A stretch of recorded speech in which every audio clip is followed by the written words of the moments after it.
अभी मैं एक रिपोर्ट पढ़ रहा था कि गिद्धों के विलुप्त होने से 5 लाख लोगों की मौत हुई है। आखिर ये क्या कहानी है इस रिपोर्ट की? ये रिपोर्ट क्या कह रही है कि गिद्धों के ना होने से 5 लोग मारे गए हैं। आखिर गिद्धों और लोगों का क्या कनेक्शन है, इनकी मौतों का क्या कनेक्शन है, इसके बारे में एक सामान्य जानकारी देखते हैं। इस रिपोर्ट को हम लोग जानते हैं। एक वक्त ऐसा था जब भारत में बड़ी संख्या में गिद्ध पाए जाते थे और मवेशियों के शवों की तलाश में गिद्ध विशाल लैंडफिल पर मंडराते हुए दिखते थे। और आप लोग भी देखते होंगे, कभी कभी वे हवाई अड्डे से उड़ान भरने के दौरान जेट इंजन में फंसकर पायलटों के लिए खतरा भी पैदा करते थे। लेकिन 2 दशक से कुछ अधिक वक्त ही गुजरा है जब बीमार गायों के इलाज के लिए इस्तेमाल की जाने वाली कुछ दवाओं के कारण भारत में बड़ी संख्या में पाए जाने वाले एक गिद्ध मरने लगे।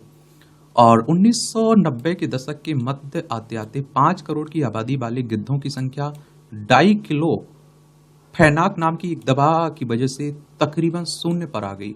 और डाइक्लोफेनाक मवेशियों के लिए एक सस्ती गैर एस्टेरॉयडल दर्द निवारक दवा है जो गिद्धों के लिए घातक भी है। क्या है? घातक भी है। और ये आप लोग देखते होंगे। दरअसल जो भी पक्षी इस दवा से इलाज के लिए किए गए पशुओं के समूह को खाते हैं वे किडनी फेलियर की वजह से मर जाते थे। और स्टेट ऑफ इंडियाज वर्ड्स की एक नई रिपोर्ट के मुताबिक साल 2006 में पशुओं के इलाज में डाइक्लोफेनाक दवा के इस्तेमाल पर प्रतिबंध लगाने से कुछ इलाकों में गिद्धों की मौतों में गिरावट आई। लेकिन कम से कम 3 प्रजातियां ऐसी थीं जिन पर इसका लंबा असर हुआ और उन्हें 91 से 98% तक नुकसान झेलना पड़ा।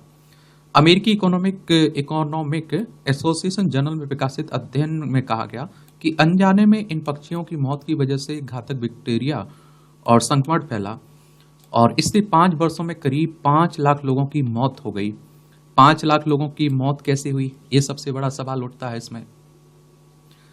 अमेरिकन इकोनॉमिक एसोसिएशन जर्नल में प्रकाशित अध्ययन में कहा गया कि अनजाने में इन पक्षियों की मौत की वजह से घातक बैक्टीरिया और संक्रमण फैला और इससे 5 वर्षों में करीब 5 लाख लोगों की मौत हो गई। कितने?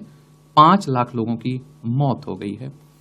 और अध्ययन के एक लेखक और शिकागो विश्वविद्यालय Harris school of public policy में सहायक प्रोफेसर इयाल फ्रैंक कहते हैं, ऐसा माना जाता है कि गिद्ध प्रकृति को स्वच्छ रखते हैं और वे हमारे पर्यावरण से बैक्टीरिया और बीमारी से मारे गए जानवरों को हटाने में महत्वपूर्ण भूमिका निभाते हैं और उनके बिना बीमारी फैल सकती है। और इंसानों के स्वास्थ्य में स्थित गिद्धों की भूमिका वन जीवों की रक्षा के महत्व को रेखांकित करता है। और सभी जीवों का हमारे इकोसिस्टम में अलग अलग काम है जो हमारे जीवन को प्रभावित भी करते हैं। जो कीट पतंगे होती हैं ना, ये भी हमारे लिए आप देखते हैं कि फायदेमंद रहती हैं, फसलों के लिए फायदेमंद रहती हैं, कुछ नुकसानदायक रहती हैं। फ्रैंक और उनके दूसरे लेखक अनंत सुदर्शन ने गिद्धों की संख्या में गिरावट से पहले और बाद में ऐतिहासिक रूप से कम गिद्धों की आबादी वाले भारतीय जिलों और गिद्धों में से समृद्ध जिलों में मानव मृत्यु दर की तुलना की है। और उन्होंने रेबीज टीके की बिक्री, जंगली कुत्तों की संख्या और जल आपूर्ति में बीमारी फैलाने वाले कारकों के स्तर की जांच की है।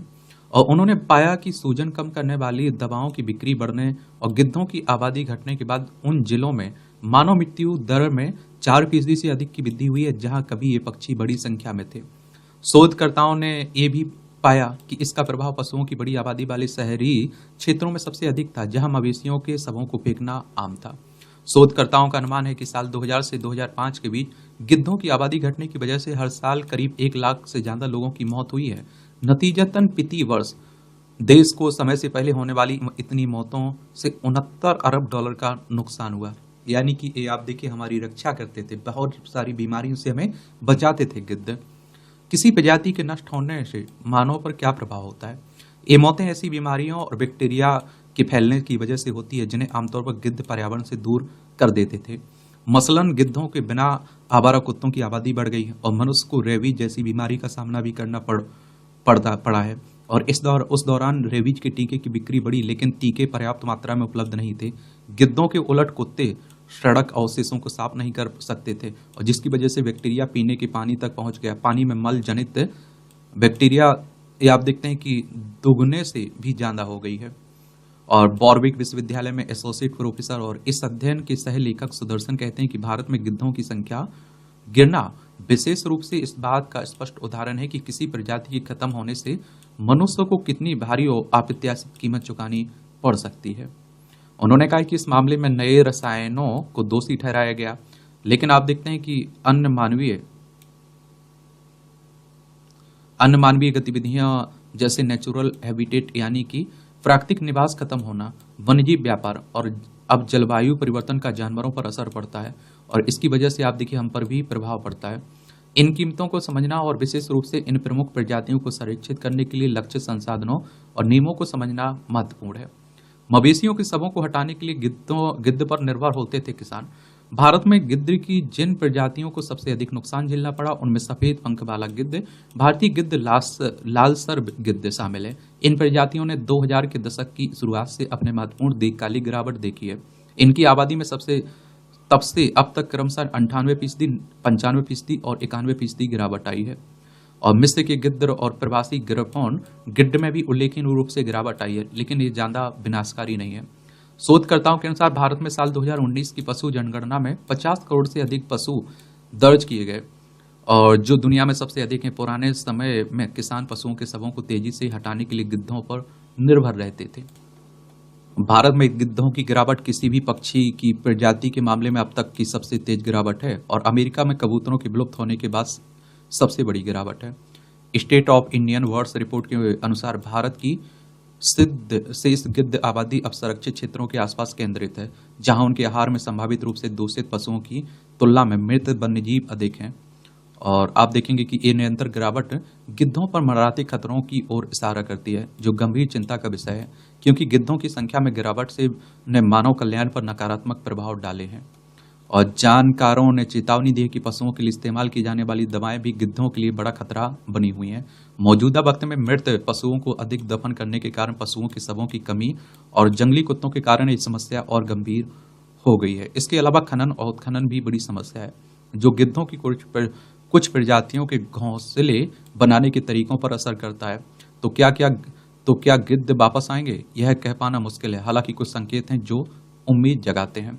बीते साल 26 गिद्धों को पाला गया, उनके पैरों पर सैटेलाइट टैग्स लगाए गए और फिर उन्हें पश्चिम बंगाल के एक टाइगर रिजर्व में छोड़ दिया गया। हाल ही में हुए एक सर्वे में दक्षिण भारत में 300 से अधिक गिद्ध दर्ज किए गए हैं। हालांकि अभी भी ये नाकाफी है। गिद्धों की आबादी को बढ़ाने के लिए अभी बहुत काम करने की जरूरत भी है। और ये जो दवा है इस पर भी रोक लगना चाहिए पूरी तरह से। प्रतिबंध तो लगा दिया जाता है, लेकिन फिर भी लोगों को मिलती रहती है, लोग खिलाते रहते हैं, तो उस पर भी प्रतिबंध अच्छे से लगना चाहिए। तो गिद्धों का और आप देखिए इंसानों का इस तरह से कनेक्शन है।